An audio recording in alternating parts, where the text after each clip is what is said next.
know. Now, this morning I have a story. Well, I kind of have a story. You're going to help me make up the story. What I have here, lots of different pictures. Now, I know what the pictures are. But we're going to make the story up as we go along. Okay?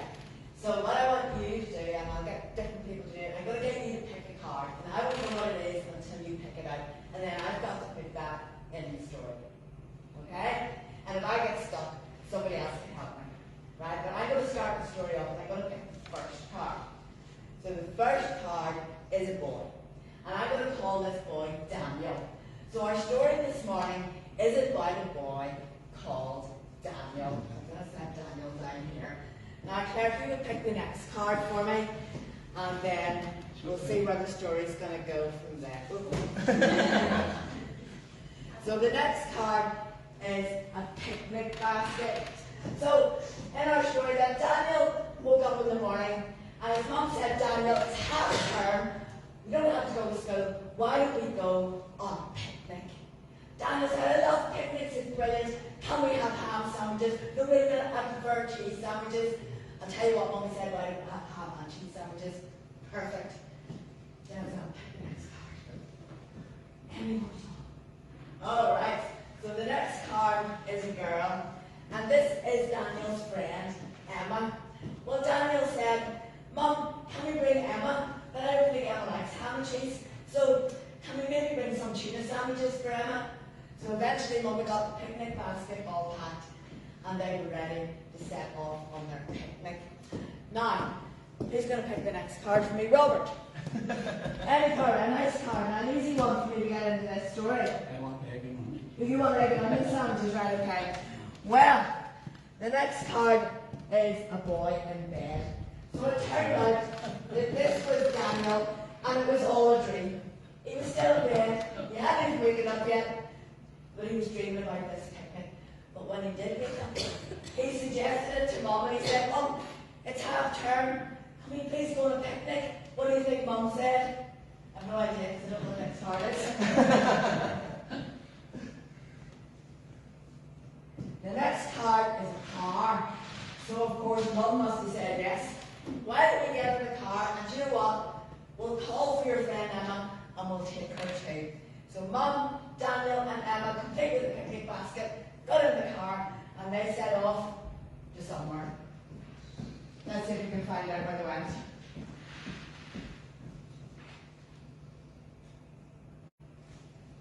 Thank you. A ball. Oh, they must have gone to the park because they brought a ball with them. And that was their favourite game. They would kick the ball, they would throw the ball, they would do all sorts of things with the ball and make themselves good and hungry, ready for the picnic. So the next part of the story will have Rosie to help us with this one. Okay, so we've got McDonald's. Well, Emma said, do you know what, I don't really fancy a picnic. Can we go to McDonald's? Well, Mum said, absolutely not. I went all over making a picnic. We're having a picnic. No McDonald's today. We'll do one more and see how we go. Definitely. So the next picture is a bike. So Mum had put the bikes in the car. She didn't tell them, but she said, this park is brilliant. It's got a brand new cycle track. And it's a BMX track. And it's got hills and ups and downs and round the corners and all of that. So they went to play there. And by the time they'd done all that, they were starving. Didn't matter about McDonald's, now they really wanted their picnic. I'm not going anywhere else with the story. You know, there's other things here could happen. You don't know what it would be. And that's what life is like. We don't know what's going to happen next in our lives. Our life is like a story. And we don't know what the next part of the story is. Hi guys. So, there is one person who knows. God knows. God has a plan for all of our lives. And we know that God has a good plan for us. In Jeremiah 29 verse 11 it says, I know the plans I have for you, declares the Lord. And we know that God only wants the best for us. He wants good for us, and He is the one who's in control. We don't always know what's going to happen next, but we know that God is in control. And even when things aren't going our way, when things aren't going the way we want them to go, we have to trust God. God knows what's going to happen next. And even if we're having a situation or a time in our lives when things are not that good, remember, God can even use the bad things for our good. This morning we're going to start the story of Joseph. Now, if you're listening to a story, if you're reading a book, you don't get to know what the ending is until it happens. But I'm going to tell you a little bit about the ending of this story. And that's so that each week while we're going through the story of Joseph, you will be able to see where God was at work in Joseph's life. You see, God had a very special plan for Joseph. He was always going to be with him. He was going to protect him because one day he had a special job for Joseph to do. Special plan. One day Joseph would carry out God's plan. So this is the story of Joseph. Joseph was 17, and he lived with his mom, his dad called Jacob, and 11 brothers. And let's just say it wasn't a perfect family. Joseph's brothers didn't really like him very much, and they didn't always get on very well. And sometimes Joseph's brothers would do wrong things, or they'd maybe be mean to Joseph, and Joseph would run and tell his dad, Jacob. So Joseph's brothers, like I said, didn't really like him very much. But Joseph was the favourite son. Parents, bad idea to have a favourite. Really bad idea. So that made his brothers really jealous. And one day, Jacob gave Joseph a beautiful coat. Now, we don't really know what it was like, but most people think it was a coat of many colours, brightly coloured coat. But it was seen as a very special coat. And Joseph was the only one who got it. Now his brothers were mad, and they were very, very jealous. And another thing Joseph used to do, he used to tell his brothers about dreams he had. And Joseph believed that the dreams he had was God trying to tell him something. Like one day he said to all his brothers, you know, in my dream last night, we were all out in the fields and we were all making sheaves of corn, and suddenly my sheep stood upright and your sheaves bowed down to me. And then another day he said, during my dream there was the sun and the moon and 11 stars, and they all bowed down to me. Now if it was in Northern Ireland, the brothers would have said, aye, right, in your dreams. And they hated Joseph for telling them about his dreams and the dreams that he had. And they said, do you really think that we're ever going to bow down before you in your dreams? Now one day, Joseph's brothers were a long way away looking after the sheep. And Jacob came and said to Joseph, I want you to go and find your brothers and make sure they're all okay. And then you can come back and tell me, so that I know they're all good. So Joseph put on his beautiful coloured coat and off he went.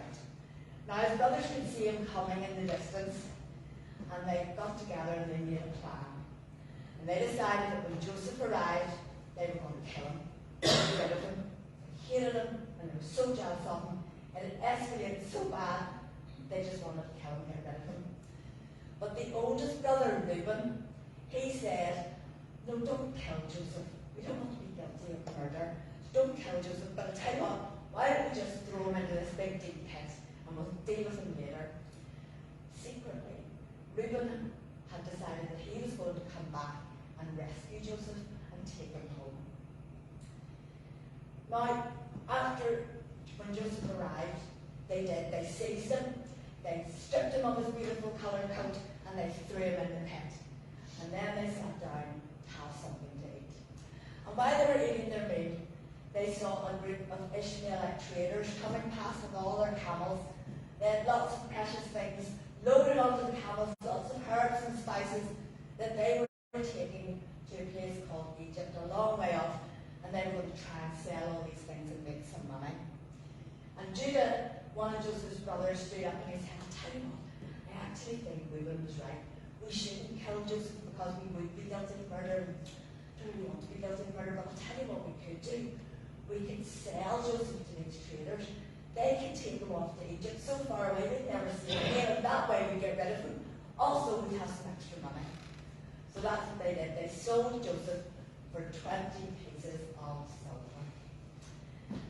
Now, I told you that Reuben had a plan to come back and rescue Joseph. He hadn't been there when they decided to sell him, so he didn't know anything about that. And when he came back to the pit to rescue Joseph, he'd gone. And he was really, really upset. How am I going to go home? How am I going to tell my dad that his favourite son is missing and we don't know where he is? So the brothers came up with another plan.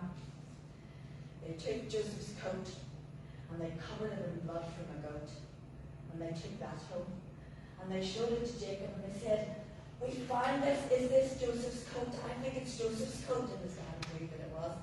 And they said, look, it's covered in blood. A wild animal, maybe a lion, must have killed him.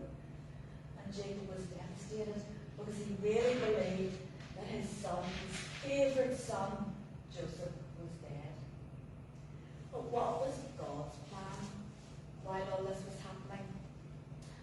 Well, the Ishmaelite traders did take Joseph down to Egypt, and there they sold him as a slave. They sold him to a man called Potiphar. Now, Potiphar was a very important man. He was captain of Pharaoh's guard. Now, Pharaoh was like a king. So, in today's terms, you would say he was head of royal security.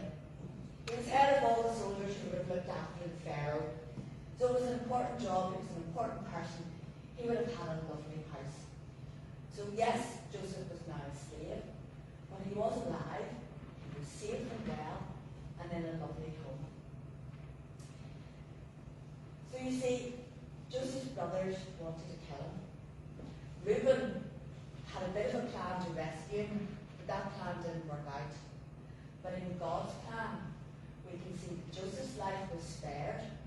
He was safe, alive, and well. But he had been dragged off to a foreign country far, far away. Was that part of God's plan for Joseph's life? We'll find out next week. So, we're going to sing one of our songs. We're going to sing Ho, Ho, Ho, Hosanna, because we're allowed to be happy in church, right? I think that's a good idea. There's no actions, but you can do lots of laughing and smiling. Ho, ho, ho, Hosanna.